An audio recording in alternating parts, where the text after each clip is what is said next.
घर की बेटी दाल बराबर।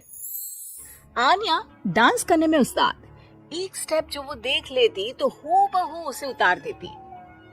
अरे आन्या बेटा, मेरी बेटी को भी डांस सिखा देना, उसका एनुअल प्रोग्राम है।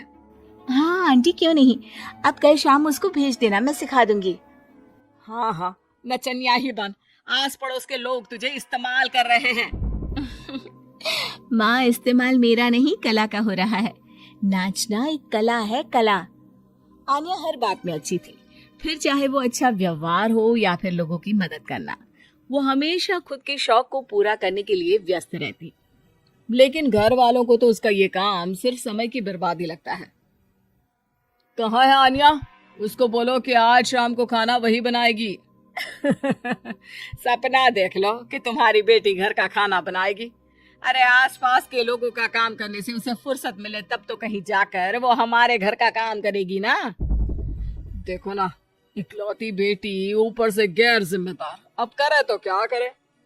तभी पड़ोस की पिंकी आ जाती है। अंकल आंटी, आन्या दीदी कहाँ है? वो क्या है ना, मेरा क्लास वर्क है, वो मुझे समझ में नहीं आ रहा, तो मम्मी ने कहा कि आन्या दीदी से पूछ लो। हाँ हाँ, क्यों नहीं, खुद का तो कोई काम है ही नहीं उसे। जाओ जाओ, सीढ़ी से ऊपर चली जाओ, वही कमरे में है आन्या। एक रोज शहर में डांस कंपटीशन वाले लोग आते हैं, जहां आन्या का डांस सबको पसंद आता है। क्या बात है, छोटे से शहर में इतना टैलेंट? बेटा कौन सिखाता है आपको? कोई नहीं सर, वो क्या है ना, मैं टीवी देखकर सीख जाती हूँ। अरे वाह, और आपकी मम्मी पापा कहाँ हैं? वो नहीं आए? नहीं, वो लोग नहीं आए हैं। आन्या कंपटीशन जीत जाती है और घर में टीवी वाले आन्या का इंटरव्यू लेने आते हैं। अरे क्या है, कहाँ घुसे जा रहे हो, क्या हो गया? आप आन्या की माँ है ना? वो क्या है ना, आपकी बेटी ने डांस का कंपटीशन जीता है, हमारे शहर के लिए ये गर्व की बात है, तो हम लोग उनका इंटरव्यू लेने आए हैं। ओहो, बड़ा तीर मारा हो जैसे। अरे उसे आता ही क्या है डांस के सिवा, कुछ और करती तो शायद गर्व होता। तभी वहां आन्या आ जाती है और पत्रकारों को इंटरव्यू देती है। उसी रोज पिता के ऑफिस में। देखो तो, आजकल के बच्चे कितने स्मार्ट हैं, धन्य है ऐसे बच्चों के माता पिता को। और किस्मत वाले होते हैं ऐसे माता पिता, वरना मेरी बेटी तो किसी काम की नहीं, सारा दिन बस नाच गाने में ही दिमाग लगाती रहती है।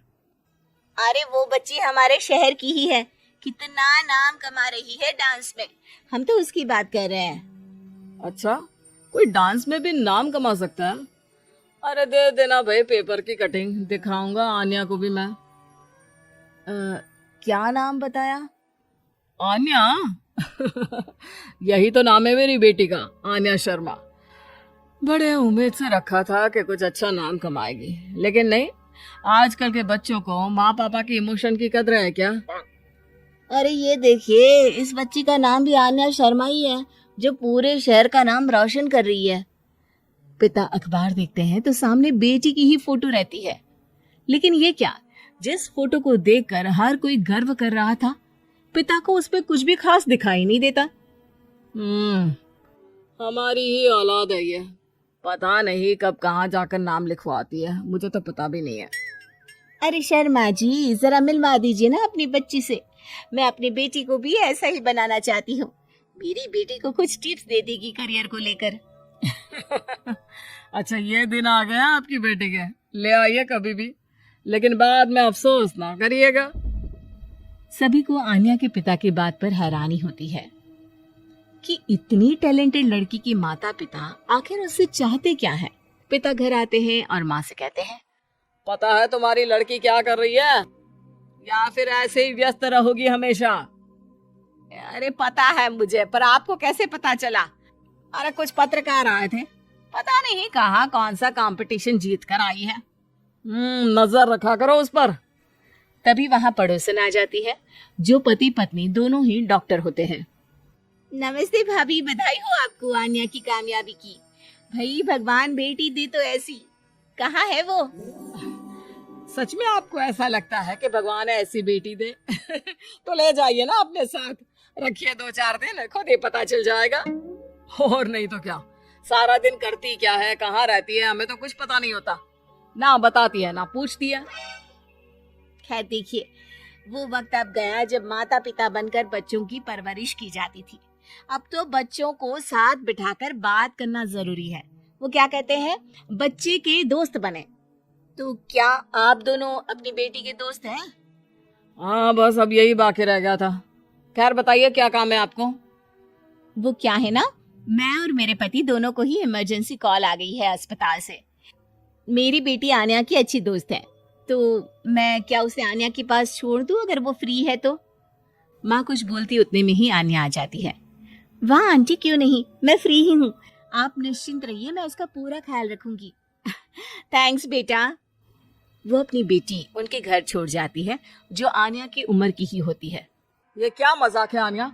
हम लोगों को सोना भी होता है और हर घर का अपना कायदा होता है। मुझे बिल्कुल पसंद नहीं है कि तुम किसी को भी घर में घुसा लो।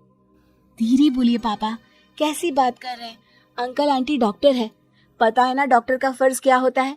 अगर वो किसी की जिंदगी बचा रहे हैं तो क्या हमारा फर्ज नहीं बनता कि हम भी उनकी किसी न किसी तरह से मदद करें? आपको तो पता है घर पर अकेले रहना कितना अनसेफ है। हाँ तो दुनिया को सेफ करने का जिम्मा तू नहीं ले रखा है? अरे बहुत महंगे अस्पताल के डॉक्टर हैं वो लोग, खूब पैसा मिलता होगा, लेकिन ये नहीं कि मेड रख ले। क्या कहती आन्या, कैसे माँ पिता को समझाती कि किसी की मदद करना कोई बुरी बात नहीं है।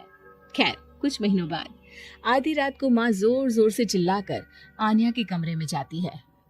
बेटा बेटा आन्या, पापा के सीने में दर्द हो रहा है, बेटा कुछ कर। हाँ माँ, मैं डॉक्टर को फोन करती हूँ। आन्या डॉक्टर को फोन करती है, लेकिन माँ डॉक्टर को तो आने में काफी वक्त लग जाएगा, मैं पिंकी के पापा को बुला लाऊं? अरे वो नहीं आएंगे बेटा, वो लोग बहुत बड़े डॉक्टर हैं और हम लोगों के पास इतने पैसे भी नहीं है। माँ मैंने डांस कंपटीशन में जो पैसे जीते थे वो है मेरे पास, आप चिंता ना करें, बस पापा का इलाज करवा ले। आन्या के कहने पर वो बड़े डॉक्टर ना सिर्फ आन्या के पापा का इलाज करते हैं बल्कि उन्हें ठीक करके घर भी ले आते हैं। आज मैं सिर्फ अपनी बेटी की वजह से बच गया। भगवान सबको ऐसी बेटी दे।